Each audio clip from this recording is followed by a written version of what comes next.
Hi, I'm Sheldon with U.S. Passport Service Guide, and today we're going to walk you through how to fill out Form DS-82 to renew your passport. This is the exact form you're going to need to fill out if you're trying to renew your passport by mail, or if you're trying to get an urgent passport renewal at a regional passport agency, or if you're using a passport expediting service.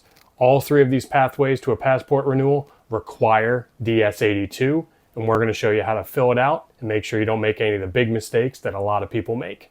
As always, we're using our 20 years of experience helping travelers like you make sure you get where you need without any passport problems along the way. So the first thing you're going to need is that DS-82 form. We keep the most up-to-date version of that form right on our website, uspassportserviceguide.com. So if you go and scroll down, the link to this will be in the description. You just click on this big picture of the form, and there you go.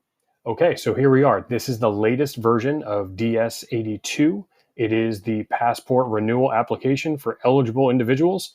There is a form filler version of this that's also available on the State Department website. However, you have to go through a couple of hoops to make sure it completes correctly. Once you print it out, you can't make any changes and it doesn't save your progress. So my suggestion is get one of these fillable PDFs and do this instead. Or if you're old school, just grab a black pen and fill it out with black ink.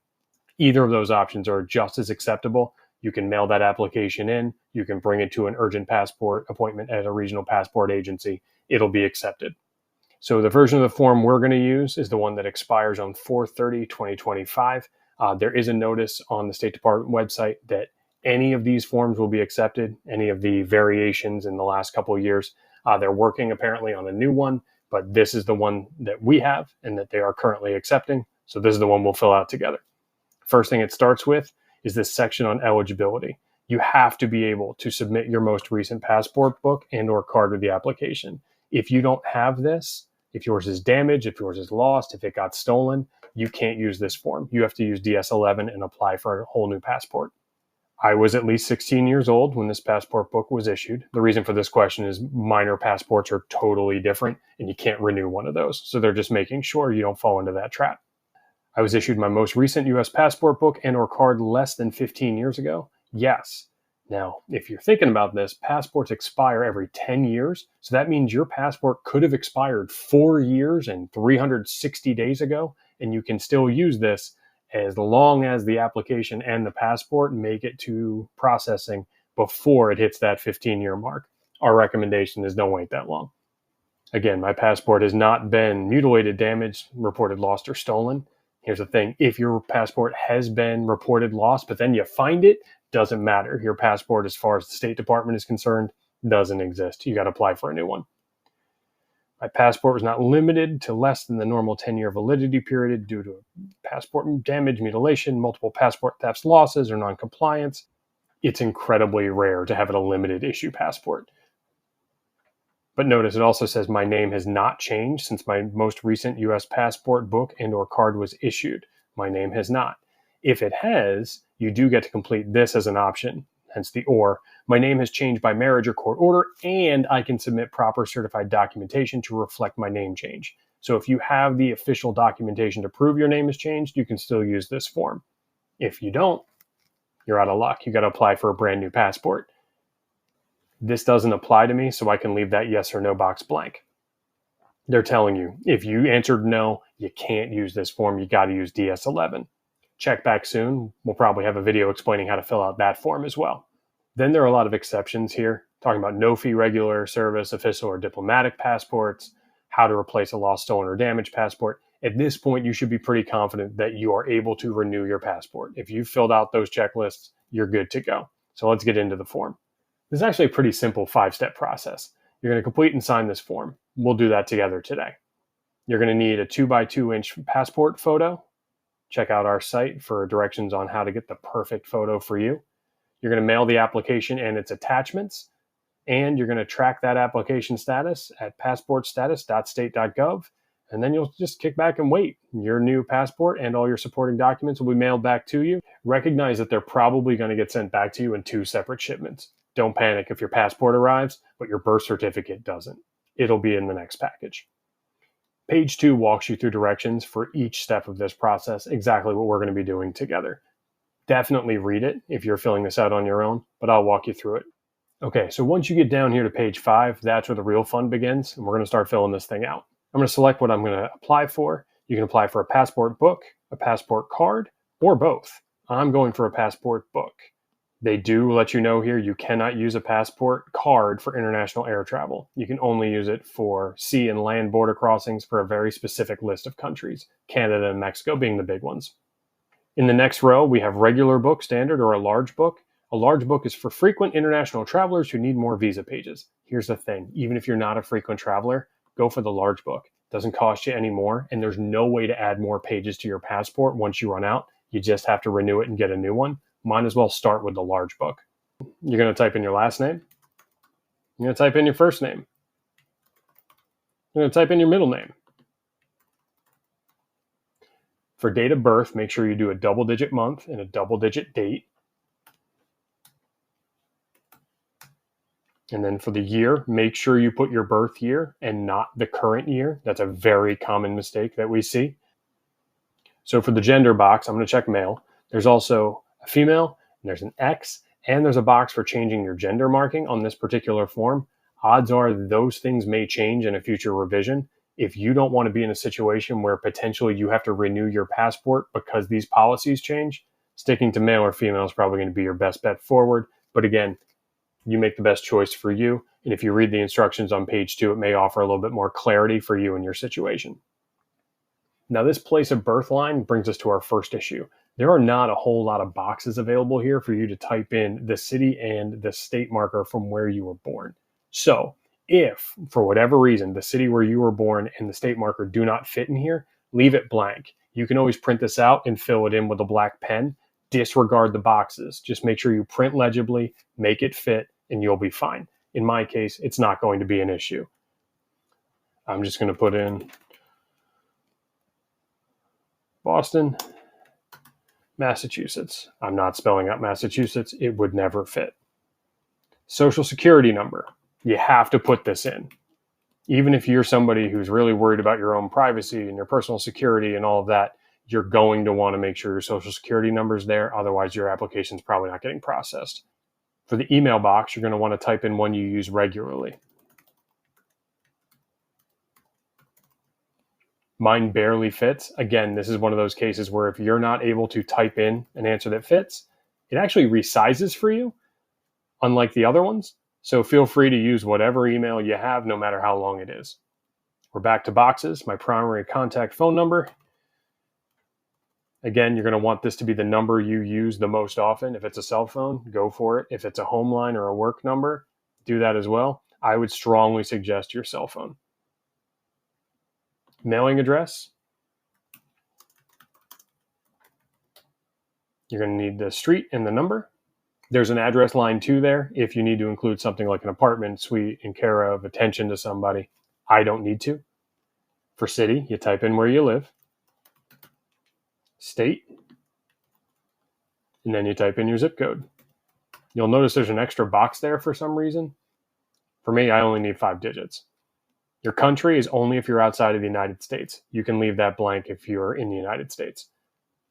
Line 9 is asking you to list all the other names you've used. So your birth name, your maiden name, any name before a legal name change, any alias you've used that would appear on official documentation that would be linked to your Social Security number, you absolutely want to list here. Again, there's not a whole lot of room in these 2 boxes, so if you need to print this out and write those in with a black pen, go for it, but this is not something you want to skip over or conceal. If you've ever gone by another name, make sure you put it here.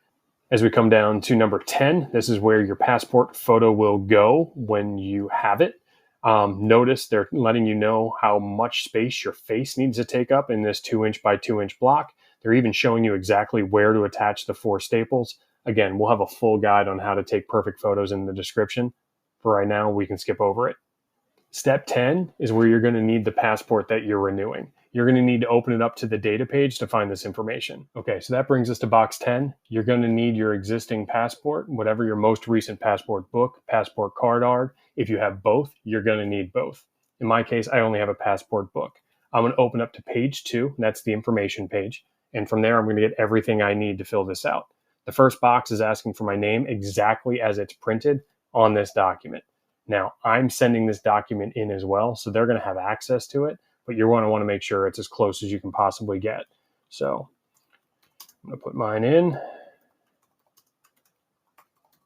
Now, my name fits. Your name may not. This is another case where you might just need to print it and fill this out in black ink because there are not a whole lot of spaces here to use. The passport book number is in this upper right-hand corner of the data page. You may not use all these boxes. For me, my passport only has 9 digits. There are numbers sitting on the bottom of your passport. Those are not what they're looking for. In the upper right-hand corner, it literally says passport number, and then it says it again in 2 other languages, Spanish and French. I'm going to take that passport book issue date exactly from here, which in my case is 04/24/2020. Notice there's no room for the slashes there, so you're just going to have to type them in as digits. Again, if you're not comfortable with that, you can always fill it out with black pen. But again, they're going to have your passport book. They have access to this information. This is more of a formality should your application and passport book get separated to make sure they come back together correctly. I don't have a passport card, so I can skip that. My name did not change, but had it changed, I would check the appropriate box and write in where that happened and when that happened. So then I scroll down. Nothing I can do about this here. I'm going to sign this with a black pen. I'm going to put the date with black pen. Everything down here for issuing office only, don't touch this. Don't write anything down there. Don't make any marks, any notes. That could lead to your application getting thrown out. Once your form is filled out and printed, you're going to want to come back up here to page 2 and make sure you have all the things that you need. You're going to need that passport book thrown into your application package. You're going to need that color photograph stapled onto your application. You're going to need a proof of a name change if you have checked that box. You're going to need the fees. So we have a link to that in the description where the current fees are. It's going to change depending on what you choose for your processing speed. So if you're looking for expedited service, currently that's an extra $60. And you're going to write expedite on your outer envelope when you're mailing it. If you want your passport sent to you as fast as possible, opt for that 1 to 2 day delivery. We strongly recommend it. You're also going to have to pay an additional fee if you want 1 to 2 day delivery. Trust me when I tell you it's worth it, just for the peace of mind of knowing that your document and your passport are coming back as quickly as humanly possible. Down here on Section E is super important. If you are expediting your passport, you need to send it to the National Passport Processing Center in Philadelphia. For routine service, if you live in California, Florida, Illinois, Minnesota, New York, or Texas, you send it to this address in Irving, Texas. If you're getting routine service from any other state or from Canada, you're going to also be sending it to the National Passport Processing Center in Philadelphia. The only difference is you're not going to be writing expedite really big on your outer envelope. If you don't live in the United States, you have to make sure this form gets delivered with all its materials to the appropriate consulate or embassy in the country where you currently are. Okay, so here we are on the last page, page 6. Some of this information you've already filled out elsewhere, but you want to make sure you're accurate and consistent here as well. First box, you're going to put in your last name, first name, and middle in that order.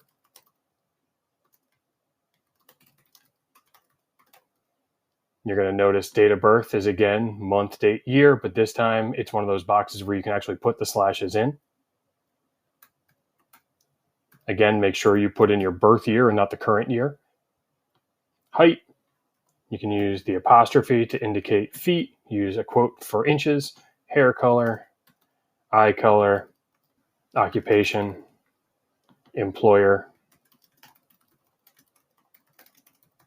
You'll notice the box gets smaller if you need it to. That's great. Here in line 17 is where you can add any additional phone numbers that you have, whether it be a home number, a work number, another cell phone number, or something else. Please include all phone numbers that can be used to reach you. So that way, if there's a problem with your application or something the State Department needs from you, they can reach you. Line 18 is where you put your permanent address, not a P.O. box. This is where you actually reside.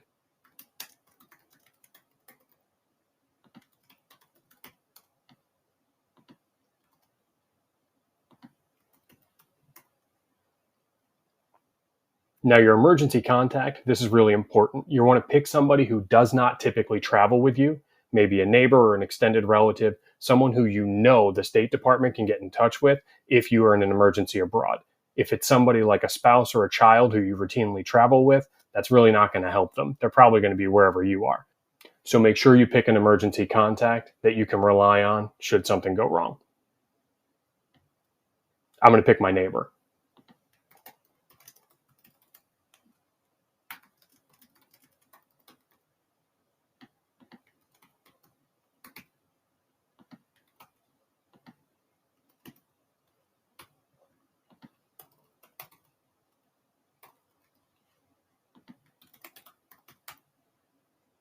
It's also a good practice to make sure your emergency contact is aware that you're listing them as such. Box 20 is for travel plans. If you're renewing your passport for a very specific trip, then by all means, put in the departure date, the return date, and the countries you plan to visit. If you're just renewing it because it's time, or you want to make sure you have your travel documents ready whenever you need them, you can leave this blank. And finally, you're instructed to print this out on 2 separate pages. Don't go front back. You're going to sign and date the application on page 1, and you're going to follow the directions on page 3 for how to submit this document. Now, if you need your passport back fast, traditional expediting by checking that box may not cut it. That's going to get you a passport in 2 to 3 weeks, not counting shipping time. If you need a passport sooner than the next 2 weeks, you're going to need to go to a regional passport agency and get an urgent passport appointment. They're hard to get, and in some cases you're going to have to travel quite a distance and spend a lot of time and money to make that happen. Alternatively, you can hire a passport expediting service to go on your behalf. We've spent over 20 years reviewing these services nationwide and have some of our suggestions of the top expediters available in the description. Again, one of these trusted services can save you a lot of time and money, and we've put a lot of effort to make sure we review the very best to share with you. So as always, thank you for watching. Please give us a thumbs up, like, subscribe, share this with anybody you know who might also need some help filling out DS-82 and getting their passport renewed. Safe travels.